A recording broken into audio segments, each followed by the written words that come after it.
भुइया लटाई के झोली में गुलाल असो डालब भौजाई के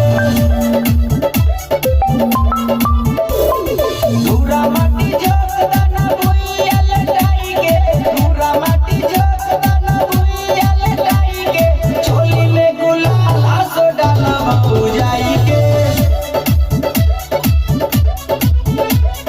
झोली में गुलाल असो डालब भौजाई के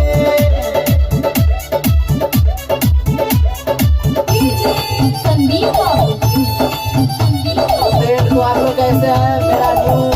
होली सॉन्ग आ रहा है तो आप लोग प्यार आशीर्वाद दीजिएगा और जिस तरह से दे रहे हैं इसी तरह से देते रहिएगा। बहुत अच्छा सॉन्ग